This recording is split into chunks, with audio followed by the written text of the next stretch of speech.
ابھی انشاءاللہ ہم توبہ کریں گے، اور اس سے پہلے یہ سمجھ لیجئے کہ یہ جو بیعت ہونا ہے، یہ بیعت ہونا یہ کوئی رسم، یہ کوئی بدعت، یہ کوئی نئی ایجاد، یہ کوئی بدعتی لوگوں کا کام نہیں ہے، بلکہ یہ ہمارے نبی کی سنت ہے۔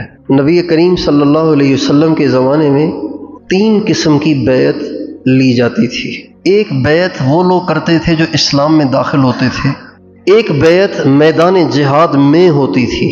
صحابہ کہتے ہیں نحن الذین بایعوا محمدا علی الجہاد ما بقینا ابدا، ہم وہ ہیں جنہوں نے نبی کے ہاتھ پہ ہاتھ رکھ کے یہ عزم کیا ہے کہ اب ہم جان جائے تو جائے لیکن آپ کو اور جہاد کو نہیں چھوڑیں گے۔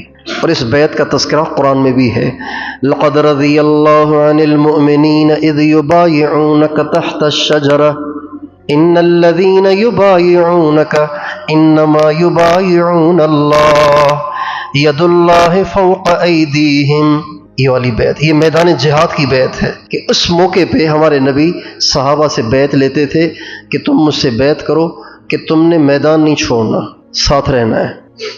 تیسری بیعت جو نبی کریم صلی اللہ علیہ وسلم صحابہ سے لیا کرتے تھے وہ تھی بیعت توبہ، توبہ کی بیعت، یعنی گناہ گاری کی زندگی چھوڑ کے اب نیکی کی طرف آنا، جو غلطیاں ہو گئیں اس کو چھوڑ کے اب نیکی کی طرف آنا، یہ بیعت۔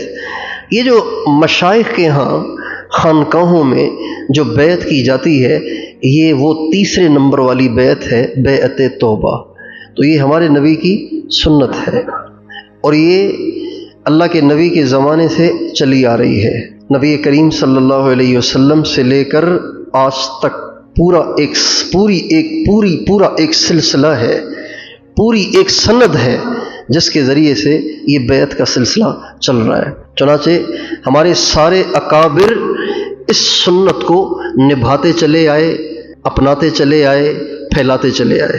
ہم نے جن بزرگوں کو دیکھا اور جن کو ہم اللہ والا سمجھتے تھے تو ہم نے ان کو دیکھا کہ وہ بھی بیعت سے خالی نہیں تھے۔ مثلا پہلے تک تبلیغ کے اکابر لے لیجئے، تبلیغ کے اکابر میں حضرت جی مولانا انعام الحسن صاحب رحمۃ اللہ علیہ پوری دنیا کے تبلیغ کے امیر تھے۔ وہ بیعت خود تو تھے ہی، اوروں کو بھی کیا کرتے تھے۔ ہزاروں نہیں لاکھوں لوگ ان سے بیعت تھے، ہزاروں نہیں لاکھوں لوگ ان سے بیعت تھے، ساری زندگی کرتے رہے۔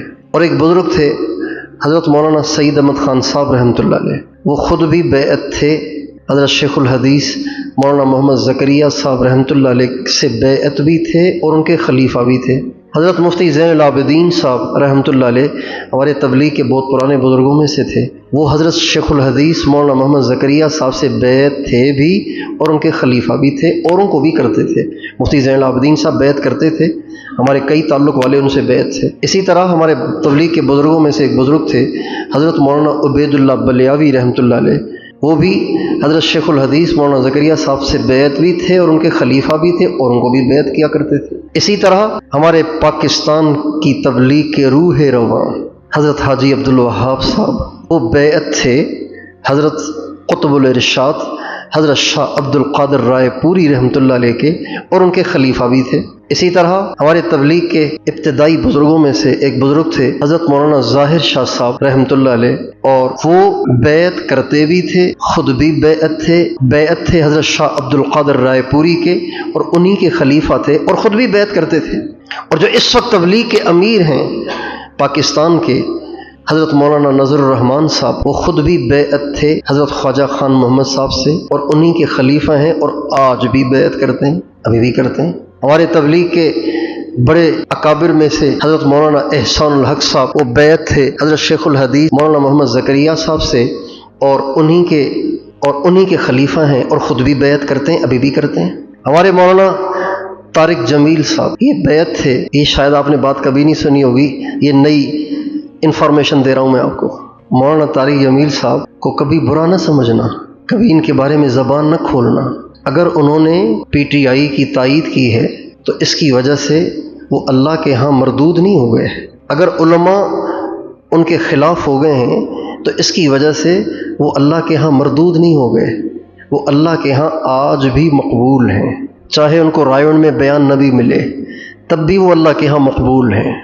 چونکہ رائیونڈ کا ممبر ہی قبولیت نہیں ہے، قبولیت بڑی چیز ہے، اس لیے کبھی ان کے بارے میں زبان نہ کھولنا۔ اور اسی طرح بات چھڑ گئی ہے تو اس کو مکمل ہی کر دوں، کبھی حضرت مولانا فضل الرحمان صاحب کے بارے میں زبان نہ کھولنا۔ یہ میں آپ کو اللہ کا واسطہ دیتا ہوں، اور میں مسجد میں ممبر رسول پہ بیٹھ کے للہیت اور اخلاص کے ساتھ آپ کو یہ درخواست کر رہا ہوں، کبھی ان کے بارے میں زبان نہ کھولنا۔ یہ اللہ کے بہت محبوب بندے ہیں، میڈیا چاہے ان کو کچھ بھی دکھائے، کبھی میڈیا پہ یقین نہ کرنا۔ یہ میڈیا دجالی ہے، یہ جھوٹ بولتا ہے۔ انڈیا کا میڈیا کیا کہہ رہا تھا؟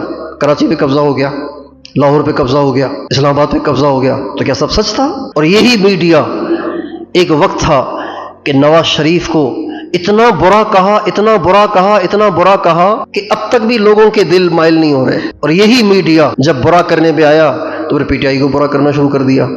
تو میڈیا کی بات کوئی سند نہیں ہے، اصل بات یہ ہے حضرت مولانا خلیل احمد سہارنپوری رحمۃ اللہ علیہ۔ یہ میرا موضوع نہیں ہے، چونکہ میرا تعلق سیاست سے نہیں ہے، میرا تعلق تبلیغ سے ہے اور تصوف سے ہے۔ سیاست سے محبت ہے اور سیاست سے دلچسپی ہے، اس لیے کہ سیاست دین کا ایک شعبہ ہے۔ اگر میں تصوف میں ہوں اور تبلیغ میں ہوں تو اس کا مطلب یہ نہیں کہ کہیں مدارس بن رہے ہیں تو مجھے اس سے خوشی نہیں ہوگی، مجھے خوشی ہوگی، مدارس بھی تو میرے ہی ہیں۔ تو اسلامی سیاست بھی ہماری ہے، ہم اس سے لا تعلق نہیں ہے، ہمیں دلچسپی اور محبت ضرور ہے، اگرچہ ہمارا عملی طور پر اشتغال تبلیغ کے ساتھ ہے اور تصوف کے ساتھ ہے۔ تو حضرت مولانا خلیل احمد سہارنپوری رحمۃ اللہ علیہ، نام سنا ہے آپ نے؟ یہ پتہ ہے کون ہے؟ یہ مولانا الیاس صاحب کے مرشد ہیں۔ مولانا الیاس صاحب ان کے مرید بھی ہیں، انہی کے خلیفہ بھی ہیں۔ اور یہ پتہ ہے کون ہے؟ یہ حضرت شیخ الحدیث قطب الاقطاب مولانا محمد زکریا صاحب کے پیر بھی ہیں، استاد بھی ہیں۔ ان سے کسی نے پوچھا کہ حضرت اگر کسی معاملے میں یہ بات واضح نہ ہو رہی ہو کہ یہ حق ہے یا ناحق ہے، یہ صحیح ہے یا غلط ہے، یہ حق ہے یا باطل ہے، تو کیا کرنا چاہیے؟ کیسے پتا چلے؟ بھئی وہی تو آئے گی نہیں، وہی تو نہیں آئے گی نا، وہی آتی تو پتا چل جاتا یہ منافق ہے، یہ مسلم ہے، یہ 2 نمبر ہے، یہ 1 نمبر ہے، وہی تو آئے گی نہیں۔ تو اب کیسے پتا چلے؟ صرف باتوں سے تو پتہ نہیں چلے گا، باتیں تو لوگوں کو بہت کرنا آتی ہیں، باتیں کرنے پہ لوگ آئیں تو ایسے لگتا ہے جیسے ان سے بڑا کوئی ولی نہیں ہے، لیکن عمل دیکھو تو 1 نمبر کے فاسق اور فاجر ہوتے ہیں۔ تو کیسے پتا چلے کہ حق کیا ہے اور باطل کیا ہے؟ تو حضرت مولانا خلیل احمد سہارنپوری رحمۃ اللہ علیہ فرمانے لگے، اس زمانے کے اہل اللہ کو دیکھو کہ اس زمانے کے جمہور اہل اللہ کے دل کا میلان کس کی طرف ہے۔ اگر جمہور اہل اللہ، ایک نہیں جمہور، اکثر اہل اللہ کا رجحان اس کی طرف ہے تو سمجھ جاؤ یہ حق ہے، اگر اس کی طرف نہیں ہے سمجھ جاؤ کہ یہ دھوکہ ہے، فراڈ ہے اور باطل ہے۔ اب یہ ایک کسوٹی ہے جو رئیس المحدثین حضرت مولانا خلیل احمد صاحب سہارنپوری رحمۃ اللہ علیہ نے ہمیں دی ہے۔ اس کسوٹی میں آپ پرکھیں کہ حق کیا ہے، باطل کیا ہے۔ اس دور کے تمام اہل اللہ، جمہور اہل اللہ حضرت مولانا فضل الرحمان صاحب کی طرف مائل ہیں کہ نہیں؟ بولیے، ہیں کہ نہیں؟ ہیں کہ نہیں؟ اس سے تو آپ انکار نہیں کر سکتے، چاہے آپ کا تعلق پی ٹی آئی سے ہو، پھر بھی آپ انکار نہیں کر سکتے اس سے۔ مفتی تقی صاحب بھی ان کے ساتھ کھڑے ہوئے ہیں، مفتی مختار الدین شاہ صاحب بھی ان کے ساتھ کھڑے ہوئے ہیں، مفتی حسن صاحب لاہور والے بھی ان کے ساتھ کھڑے ہوئے ہیں، اور حضرت پیر ذوالفقار صاحب نے تو ان کو اپنی پگڑی اتار کے ان کے سر پہ رکھی ہے اور فرمایا ہے مولانا فضل الرحمان صاحب جو بھی کہیں اور جو بھی کریں ہم ان کے ساتھ ہیں، یہ انہوں نے فرمایا حضرت پیر ذوالفقار صاحب نے۔ حضرت پیر عزیز الرحمان ہزاروی صاحب اسلام آباد کے بہت بڑے بزرگ تھے، حضرت شیخ الحدیث مولانا زکریا صاحب کے خلیفہ تھے، وہ تو ان کے ورکر تھے، حالانکہ ان سے تو بہت بڑے تھے، لیکن وہ فرماتے تھے میں ان کا ورکر ہوں۔ میں عرض کر رہا ہوں کہ حضرت مولانا طارق جمیل صاحب کے بارے میں کبھی دل گندہ نہ کرنا، وہ اللہ کے مقبول بندے ہیں، اللہ کے مقبول بندے ہیں۔ وہ بیعت تھے حضرت مولانا عبید اللہ انور صاحب سے، جو بیٹے تھے امام الاولیاء حضرت مولانا احمد علی لاہوری رحمۃ اللہ علیہ کے، ان کے بیٹے تھے مولانا، ان سے بیعت۔ اصلاحی تعلق حضرت مولانا طارق جمیل صاحب کا 2 حضرات سے رہا، ایک حضرت مولانا سید احمد خان صاحب سے اور ایک حضرت مولانا احسان الحق صاحب سے۔